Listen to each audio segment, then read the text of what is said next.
What's going on, guys? It's your boy here, TheChrisPhoenix here, giving my little raw review here. You know, you can call it thoughts too, but just for shits and giggles, let's just say review. Raw overall tonight, I enjoyed it. I enjoyed it more than I did last week. Last week was kind of like, eh. You know, this week was a little bit better. You know, it wasn't. There were some moments I stood there like, what the hell? We did in fact though, we did get another 2012 It Begins promo. I still think it's Jericho. That's just me. It could be Undertaker. I keep hearing, oh, Skip Sheffield is going to come back supposedly soon. He's supposed to have a new gimmick. This would be like a Terminator type of gimmick or something ridiculous. So I guess it could be him. I don't know.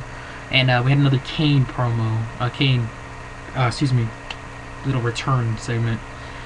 It looks like Kane has a beard or something now, and you know, again, I just don't get it. Everyone's saying, "Oh, Mask Kane," and it said Kane resurrected and stuff. It kind of gave it away that was Kane, obviously, but the only problem I had with the burning mask. What the hell does that mean? Is he gonna be masked or not? Because that could also mean that you want my mask? I'm gonna burn it. I mean, hopefully it means Mask Kane. But anyway, back to this show. We kicked it off with Roddy Piper tonight. We had an edition of Piper's Pit. John Cena himself, yeah, Cena better, woo! Was the guest star of Piper's Pit. And, it seems like WWE, my good buddy Ace on Skype, Ace of Wrestling, I'm sure you guys know him, he mentioned a good point. He said that, does John Cena need legends to, kind of put him over type of deal? First it was Mick Foley and stuff. Now it's Roddy Piper. I mean, it's just, for some reason, and we only had surprisingly, we only had John Cena once tonight, and he wasn't in a match. So, is WWE trying to put John Cena in a different direction? Maybe not shoving Cena down our throats, being the quote-unquote #1 guy, maybe CM Punk. I don't know what's going on, guys. I don't know.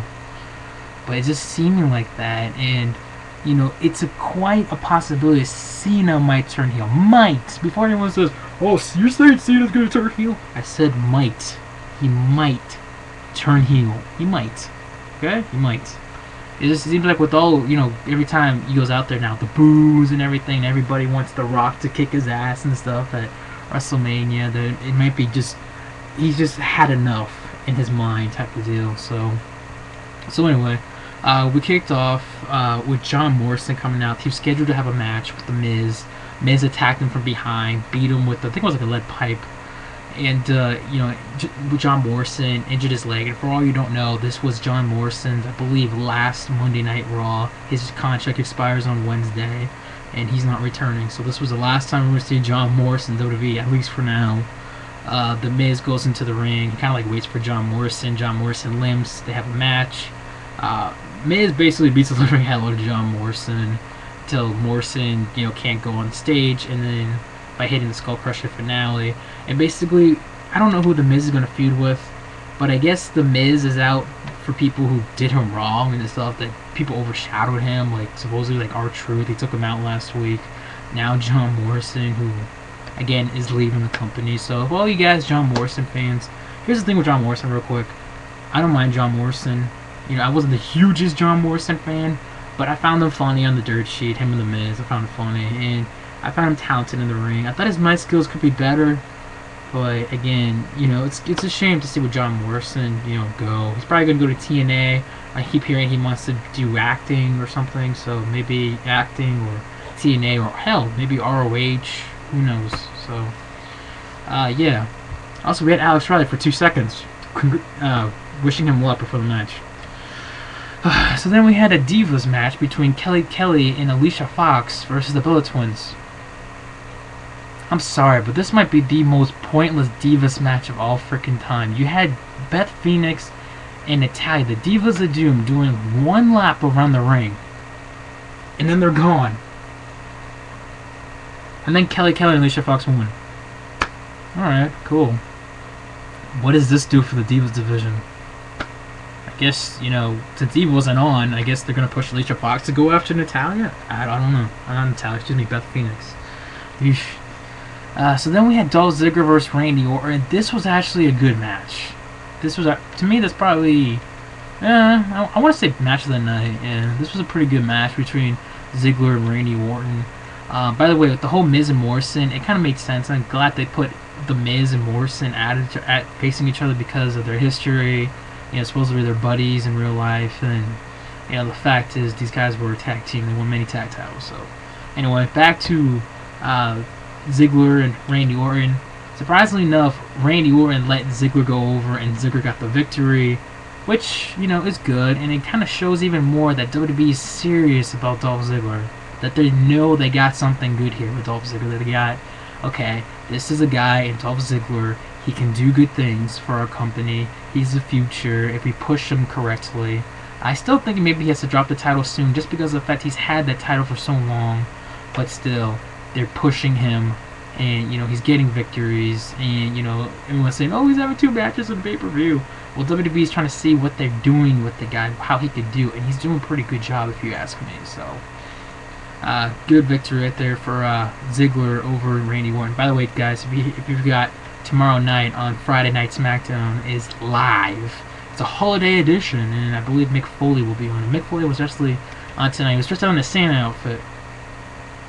Ho ho ho. Then we had Zack Ryder versus Jack Swagger. Short match. Basically Swagger dominated until Zack Ryder hits the Rough Rider. 1, 2, 3. Zack Ryder wins. Woo woo woo. You know it. And then we had our WWE title match between Del Rio and Punk. This was actually a better match than I thought it would be. It was a good match. I enjoyed it. I don't think it was as good as a match at Survivor Series. I mean, the match at Survivor Series is better. But still, overall, a good match. Of course, you had Ricardo Rodriguez try to, distract the referee and stuff. That didn't work out too well. And, and at first I thought Del Rio was going to win. Del Rio has a backbreaker on, kind of like the backstabber. You guys remember what Carlito did on, that was like his finisher. He did it on Punk, and I thought, oh man, they're actually going to have Del Rio win. But then he kicked out. I was like, oh, okay. And then they, Punk did the go to sleep off the top or open. 1, 2, 3. You wonder, and still WWE champions. Punk.